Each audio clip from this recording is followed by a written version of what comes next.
Bonsoir les Costa, bonsoir le monde, bienvenue sur ma chaîne YouTube. Si c'est la première fois que tu passes par ici, surtout n'hésite pas à t'abonner.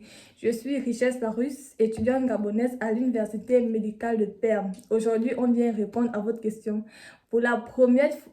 Je me blesser en tout cas. Alors, c'est pour la première fois, nous avons une invitée. Présente-toi. Salut, je m'appelle Naïra, je suis du Bénin. J'étudie la médecine comme elle, mais je suis en dernière année d'université. Enchantée. Bon, la liseuse. Tu peux te présenter? Je reste dans l'anonymat. Ok. On répond à vos questions aujourd'hui. Première question. Pardon, faites-toi à haute voix. Pour un accompagnement, à combien tu le fais? À haute voix. Pour un accompagnement, à combien tu le fais? Pour répondre à cette question, je vais répondre à cette question personnellement parce qu'elle, elle ne connaît pas. J'ai vu cette question aujourd'hui là en dessous de ma vidéo sur YouTube.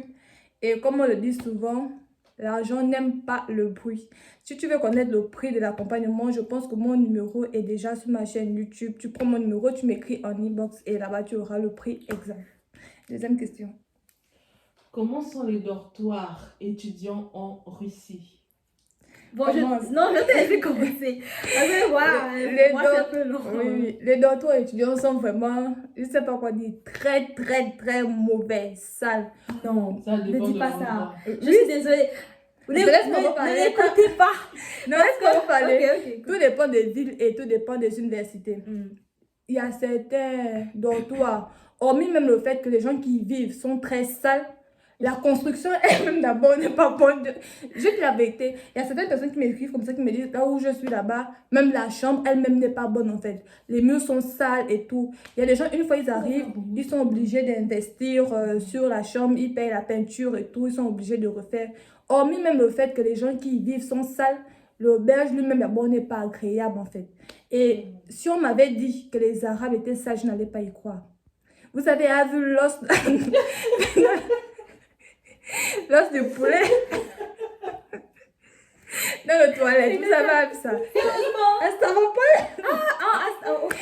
Je Je pense dis que c'est ici. que non. Ah, ok. Quelqu'un vient de manger le poulet. C'est-à-dire que moi, je me levais à 4 heures pour aller uriner et trouver l'os de poulet. Je vais m'excuser. Donc, est-ce que vous avez vu l'os de poulet à côté des toilettes? Je ne sais pas ce qui se passe. Même quelqu'un finit de laver les cheveux. Les blanches là, elles ont les cheveux. Toi, elle finit de laver les cheveux. Les trucs là, la mèche Ouais. là, ça reste dans les lavabos comme ça. Elle ne retire pas ça. Donc, c'est vraiment. Ou bien surtout tirer la chasse. Je sais pas, j'ai l'impression que les filles là ont un véritable problème avec le fait de tirer la chasse en fait. Puis-je demander quelque chose? Je me mets dans la peau des personnes qui posent la question, bien sûr. En fait, c'est pas tant les personnes qui sont ça, on parle de plus des conditions. Voilà, de vie. Comment est-ce que l'endroit. Parce que se par présente- exemple, Voilà, ton voilà, expérience voilà. peut être différente de quelqu'un d'autre. Il Comment peut est-ce que se rencontrer des gens. présentent les dortoirs en Russie? Parce C'est que ça. comme tu dis, les gens qui vivent beaucoup sont sales, ça je ne peux pas refuter, ça c'est clair. Ouais. Mais comment est-ce que les dortoirs eux-mêmes, comment est-ce que Sont. l'université gère les dortoirs en Ouais. fait? Si un c'est peu ça la propre, question, je si pense. c'est bon ou pas. Ah oui, c'est propre. Chaque jour, il y a des ménagères qui nettoient. Dans certaines auberges, on nettoie 2 fois. Ici, là, on nettoie une seule fois, n'est-ce pas? Non, chaque jour? Non. Non, j'ai dit une fois par Oh, jour. oui. Dans les auberges de mes amis, par exemple, personne ne nettoie, elles font ça eux-mêmes. Ah bon? Oui, c'est ici on a la chance. Je vous ai dit que notre dortoir est vraiment bien par rapport aux autres en fait. Bon, où j'étais là-bas, donc en fonction de ton expérience, où j'étais là-bas, est-ce que les Ok, auberges- moi, en fonction de mon expérience, j'ai été dans une auberge pour ma post-fac et là-bas c'était très bien. Oui, c'est bien. Il y avait une ménagère, on faisait quasiment rien. Même la douche, là, bon, la douche, il y a, genre, on fait ça par personne et même, tu peux ne pas le faire en fait. Il y a les filles là qui sont là qui font ça. Donc c'était très bien. Maintenant, quand je suis venue ici, je ne suis pas directement allée dans un truc là, Auberge. une auberge, voilà. Juste avant rester dans un appartement. Ensuite, on m'a amené dans une auberge là, mais c'était pas l'auberge de la médecine en fait. Bon, de la médecine, mais pas de l'échébnie. Comment on dit ça alors? En médecine générale, voilà. On m'a mis genre dans le dortoir de ceux qui font pharmacie. Et là-bas, c'était, oh mon Dieu, c'était dégueulasse. C'était, je vous jure, on vivait comme des chiens. Les douches, c'est vrai. Les douches étaient dégueulasses. La personne là, on a une dame là, elle s'appelle commandante, c'est des gens, la fille la dame qui gère l'auberge et tout. Elle était désagréable de fou, je te jure. Elle était, putain, la pire expérience de dortoir de ma vie. Il y avait des cafards partout. D'abord, tu m'as dit que les filles et les garçons étaient mélangés. Oui, au niveau de la douche, non. Oui. Ils ont fait ça exprès. Donc, En fait, sanitairement parlant, c'était vraiment voilà, sale. je te jure. Ok. Et ils vont nous fermer là. Genre, quand par exemple, quelqu'un a fait à manger dans la cuisine, et n'a pas nettoyé, et elle vient voir ça, non, elle va fermer la cuisine pendant des mois. Tu t'imagines? Oui, on est resté pratiquement 2 mois sans pouvoir aller dans la cuisine. On a mangé comment? On est obligé de tout aller dans le restaurant. Même les toilettes aussi, ils font pareil. Les toilettes faisaient pareil. Quand c'est sale là, ils vont fermer ça pendant des semaines. Tu es obligé de monter peut-être au 4e étage pour pouvoir te soulager. Donc, en fait, tu dis que ce foyer-là, on appelle ça foyer ou dortoir. C'était le dortoir d'une université ou bien c'est juste un dortoir où on recueille les étudiants? Non, c'était d'une université, de ceux de pharmacie là. Oui, les Russes vivent même dans ces conditions-là. Ceux qui étudient en pharmacie, oui. Je te jure, et la dame elle était compliquée, le docteur était vraiment bizarre. Et vers les vacances, comme les Russes sont partis, elle a vu qu'il ne restait que les étrangers, non. Elle a fermé la douche pour les garçons. Et genre, nous les femmes étrangères, on était obligés de se laver avec les hommes étrangers aussi. Je rentrais dans la douche, non. Je me cachais tout le temps pour voir, parce qu'il n'y avait pas de porte, c'était les volets et tout. Vraiment, c'était compliqué. Donc, c'est pourquoi je dis que quand je suis venue ici, je vous dis que notre dortoir est beaucoup mieux. Je me suis à l'aise, genre par rapport à la douche et tout. La commandante, elle est gentille. Genre, Très. quand tout le monde parle, Puis ici, c'est propre. oui, c'est propre et tout. Il y a des gens qui viennent pour nettoyer, alors que là-bas, c'est toi-même tu fais, tu vois. Maintenant, toi, à Stavropol, Le paradis sur terre. Ah! Nettoyer, c'est vrai, je dis que les gens qui y vivent sont très sales, ça je vais pas mentir. Oui, mais le foyer lui-même. Le foyer lui-même est propre, tout est propre, la commandante gentille, tout le monde est gentil. Mais le fait que tu pars dans les toilettes, tu trouves la serviette hygiénique de quelqu'un ouvert comme ça. Ok. Tu trouves les poils, tu trouves... Non, Oui, je sais que je comprends. Parfois tu veux te brosser, tu trouves la mèche de quelqu'un.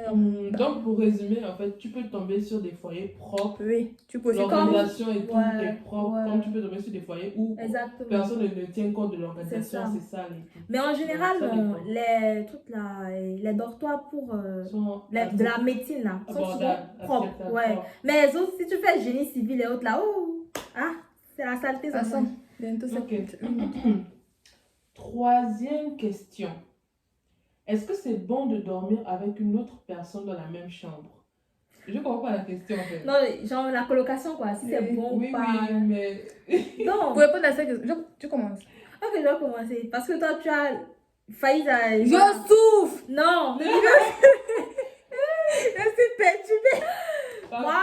moi personnellement, les expériences que j'ai eues avec les colocatrices, c'était désastreux. Je ne sais pas. Oui, pratiquement toutes mes colocations étaient désastreuses en fait. La seule qui était plus ou moins bien, c'était avec la chinoise.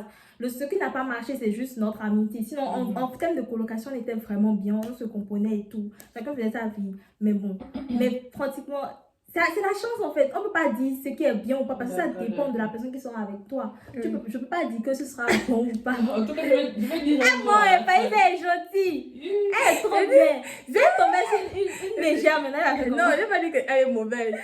Comment se passe la vie en colocation, non? Vous voyez toute l'intimité de la personne. Ah, c'est ça le principe, non? Celle-là, elle a plus honte de moi, je vous jure. Toi-même, est-ce que tu as honte de toi-même d'abord? Il a dit que votre coloc, vous connaissez tout. Elle passe la 120 je dis que, oh, tu veux me maudire. Même moi, je n'ai pas vu voir les femmes d'ici. Mais bon, C'est comme je l'ai dit, bon truc, là, c'est bon. ça dépend des personnes. Moi, Ouais. personnellement, toutes mes colocations ont toujours été vraiment parfaites. La fille avec qui j'étais là-bas à Stavropol, je pense que vous l'avez vu dans mes vidéos, Bisni, elle était vraiment super cool. Comme je l'ai toujours dit, je ne sais pas si les Camerounaises, vraiment, dès l'enfance, on les a appris à se laver, à se nettoyer.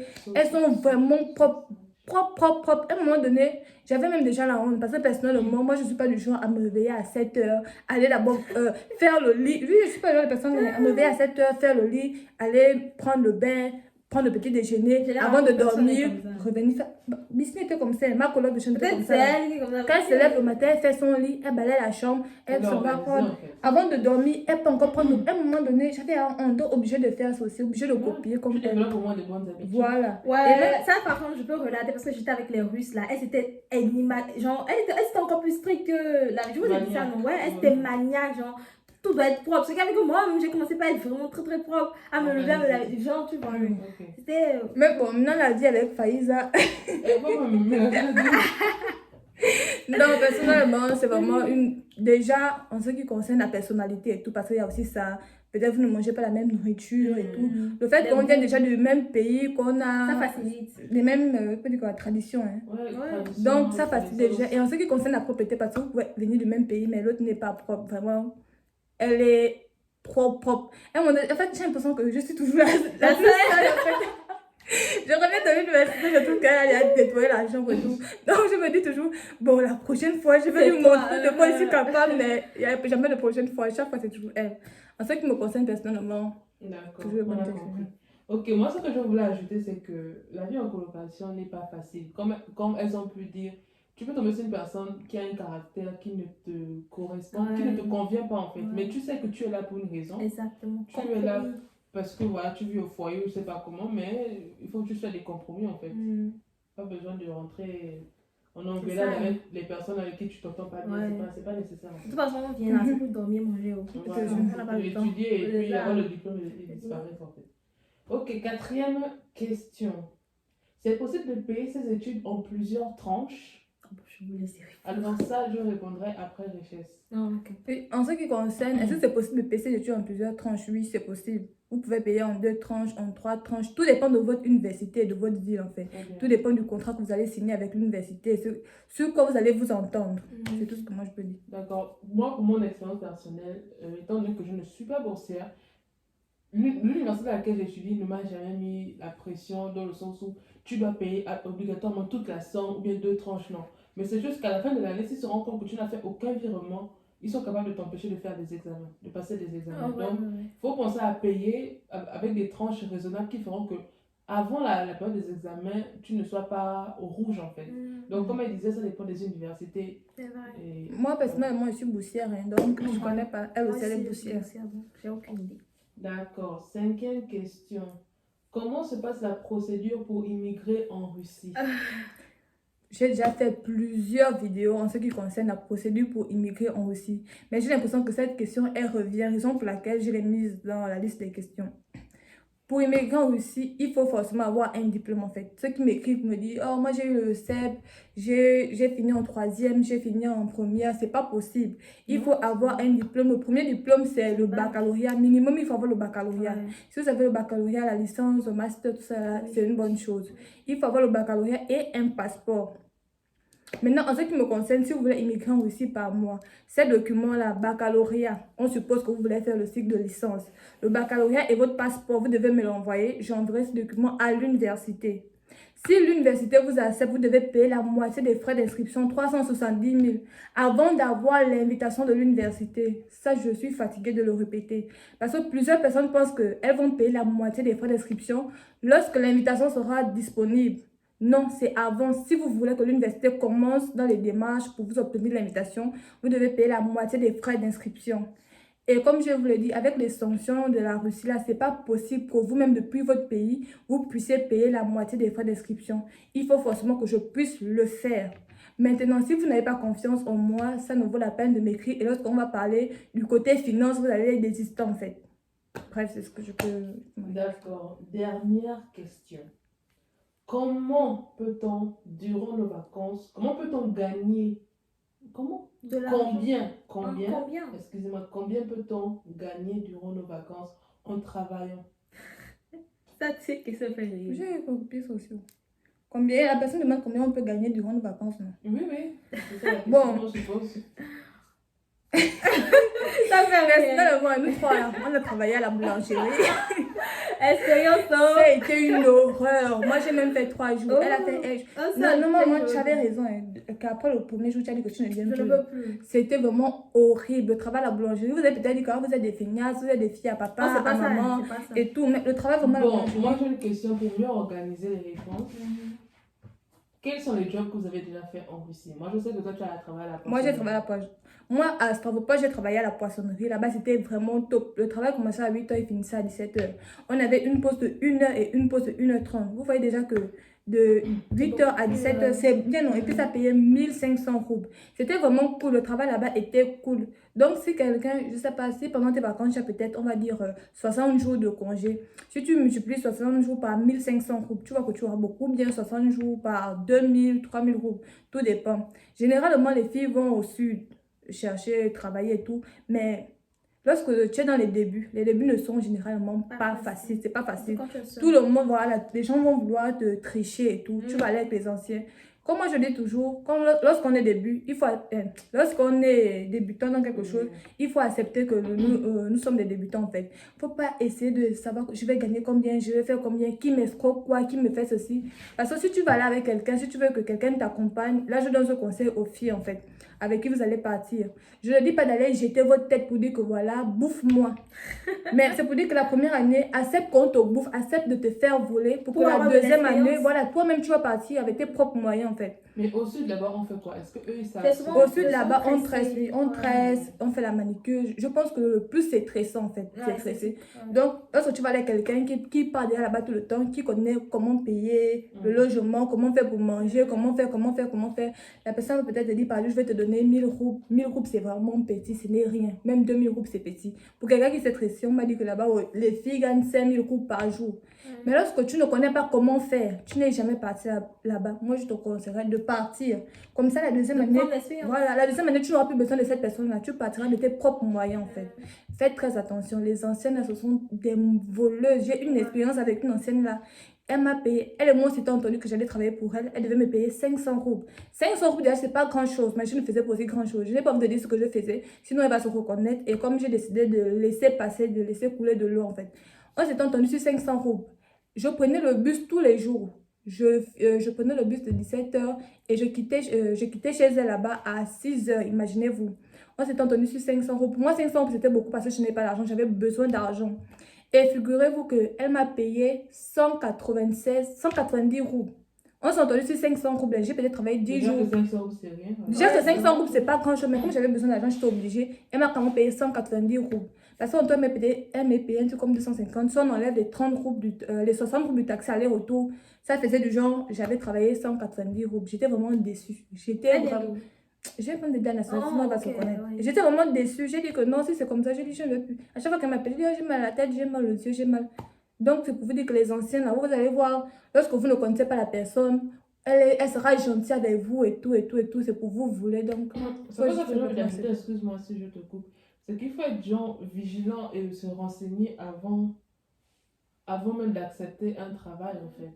Est-ce que Naira, toi, tu as une expérience en matière de travail ici? Non, la seule fois où j'ai travaillé, c'était avec vous, c'est tout. La boulangerie, le travail de l'enfer.